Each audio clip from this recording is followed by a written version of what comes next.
Hello and welcome to Trust Check, where we bring you weekly reports on false information circulating on and off the social media space that garnered a lot of reactions. Fake news is slowly becoming a norm as unprofessional individuals break news without verifying, and their actions most times cause panic, shock and confusion. That is why we always remind you to verify the information you receive before hitting the share button in order to reduce the spread of fake news in society. My name is Hajara Hussaini. Stay tuned as we take a quick break.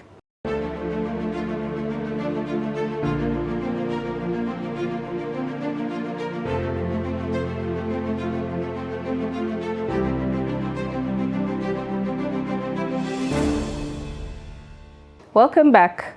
In this week's episode, we'll be looking at some online and offline claims, starting with a misleading statement made by Nigerian TV presenter Ayo Mero Ese while discussing the plight of Nigerian youths and students abroad. She alleged that the chairman of Nigerians in Diaspora Commission, Abike Dabiri, had called Nigerian youths drug dealers and other names in the past. Let's take a look at the video.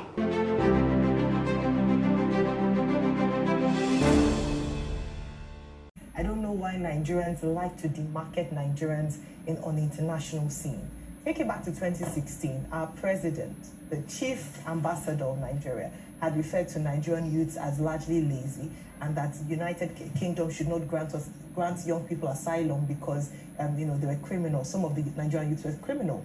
The chairman of NIDCOM, Nigerian Diaspora Commission, Honorable Abike Dabiri, had referred to Nigerian young people as cultists and drug dealers, some of them. So if what MD Tiabiyu is saying is in accordance with what his leaders and foreigners have said, but let's get back to the matter in terms, and that's why I said we need to, as a nation, begin to see ourselves and project our image better, in terms of the outside world. The UK has made its laws, immigration rules and laws in the UK changes per time. They are looking to bring down the number 1 million of immigrants in the UK, so they are making their laws. It's their country, their laws. But let's not forget that the education sector is said in 2021 and 2022 to give a £58 million net income to the United Kingdom.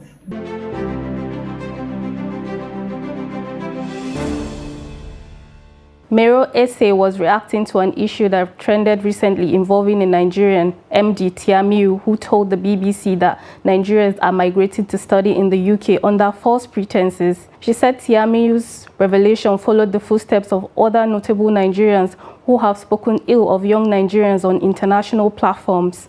However, our investigation shows that Abike Dabiri Erewa, while responding to a tweet in October 2022 about some Nigerians being attacked in India by their colleagues during a clash, assured Nigerians in India that the federal government will ensure their safety. Another Twitter user then suggested she visit Indonesia to see how Nigerians are treated there, and her response was, "You go to Indonesia, carry drugs, do courtism and come begging to be rescued from a death sentence. Thank God to the NDLEA now for saving you from death row." That was the tweet taken out of context. Based on the analysis of the tweet, we can confirm that Abike Dabiri did not refer to Nigerian youth as cultists and drug dealers, but made specific reference to the tweet she replied to. Hence, the claim is misleading.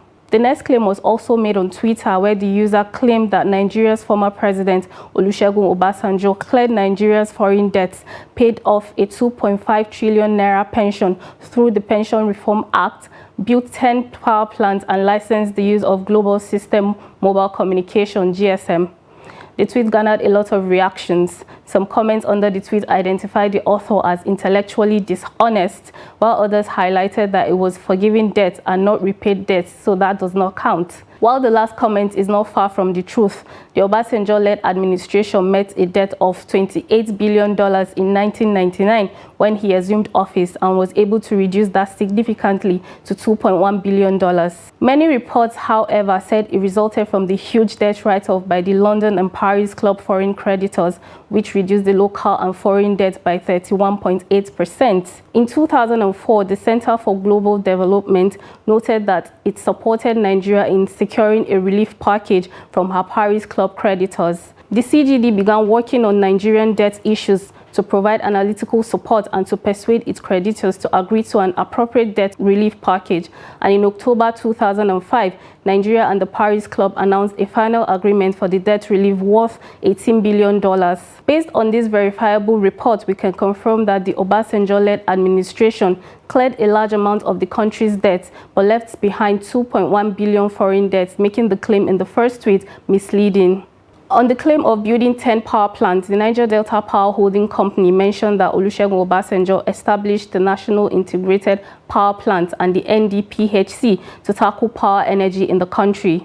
Other checks show that Nigeria has 10 power plants under its Nigerian National Integrated Power Project, which include the Sapele Power Plant, Alaoji Power Plant, Omoku Power Plant, Omotosho Power Plant, and Calabar Power Plant, among others. As such, the claim is true. However, the claim that he paid 2.5 trillion naira in a pension through the implementation of the Pension Reform Act 2004 is partly true.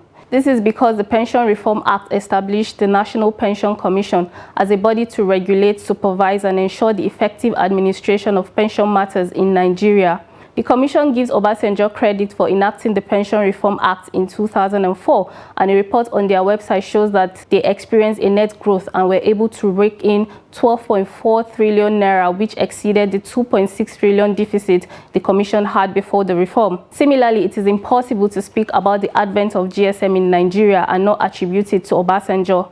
In 2001, the Obasanjo-led administration introduced and licensed the use of GSM in the country, bringing our verdict to true.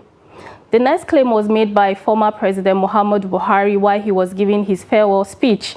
The former president claimed that he revived the economy and improved the social well-being of Nigerians, especially the rural poor. He also mentioned that he was confident that he was leaving Nigeria better than he met it in 2015. The former president said that Nigeria's economy had become resilient to external shocks due to policies put in place by his administration. Let's take a look at the video.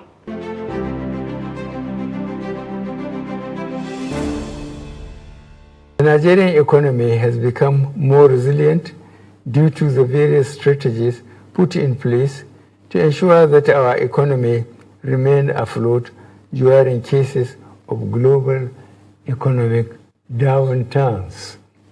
You will all recall the supply chain disruptions and economic downturn that the world witnessed between 2020 and 2022 COVID-19 pandemic.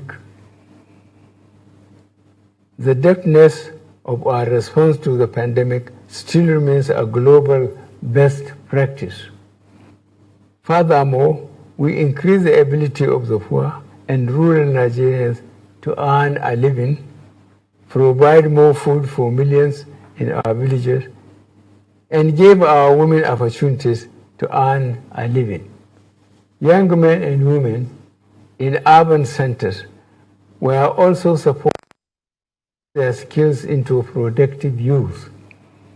Our administration also provided an enabling environment for the private sector to engage in businesses for which their return on investment is guaranteed.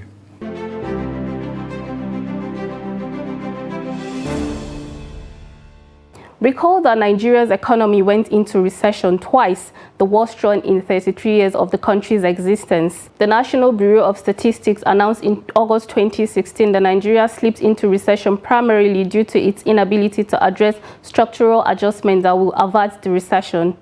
GDP growth figures for Q2 2016 showed that the economy contracted by a little over 2%, following the negative growth of 0.36% recorded in Q1 2016. A recession occurs when an economy records 2 consecutive negative growth. Subsequently, gross domestic product figures released by the NBS recently showed that the economy recorded a contraction of 3.6% in the third quarter of 2020.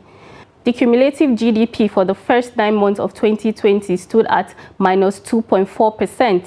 The last time Nigeria recorded such is in 1987, when GDP declined by 10.8%. While analysts attributed the 2016 economic recession to a massive decline in oil prices, and poor management of the currency crisis.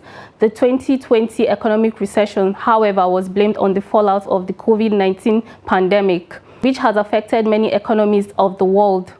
Also, the country's local currency is currently experiencing the worst depreciation at the parallel market due to the inability to manage foreign exchange policies and activities that will improve the naira against other currencies, especially the dollars and pounds. But did Buhari's administration provide ease to poor Nigerians to earn a living?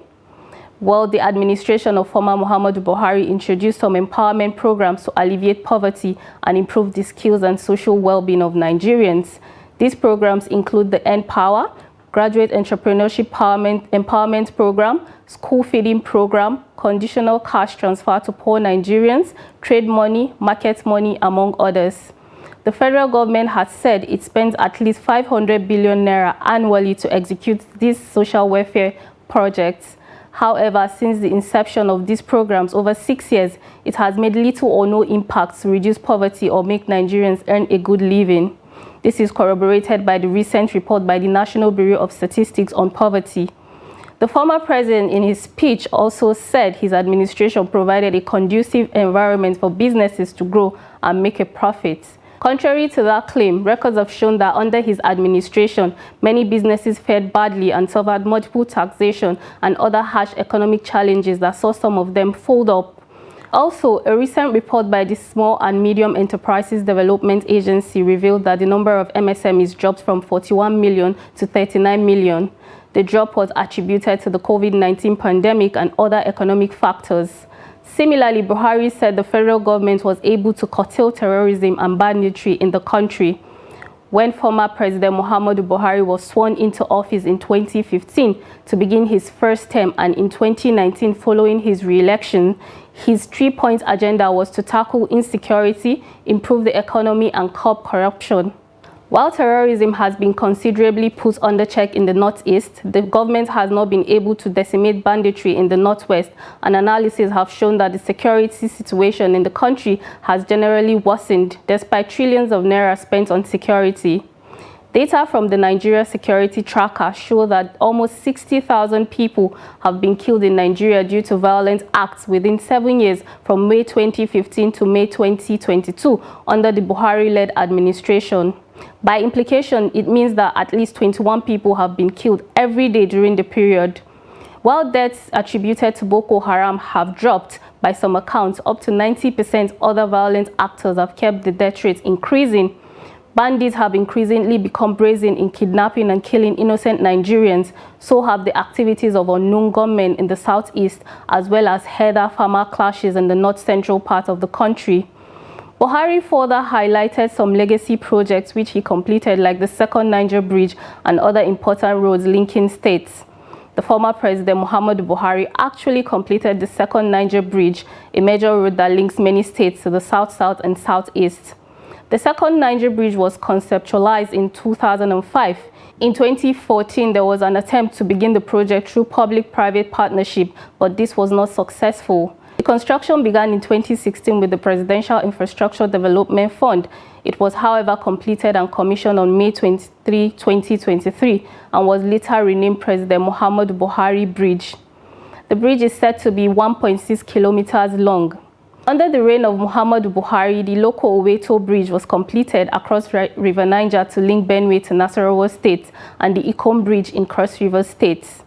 Similarly, major road projects completed include the section of the over 200 kilometers of Kano-Kaduna Dual Carriage Expressway. Others include 3 new federal secretariats in Anambra, Zamfara, and Sokoto. Based on reports and further findings, TrustCheck can confirm some of the claims by former President Muhammadu Buhari as true and others largely false, owing the current socio-economic realities in the country.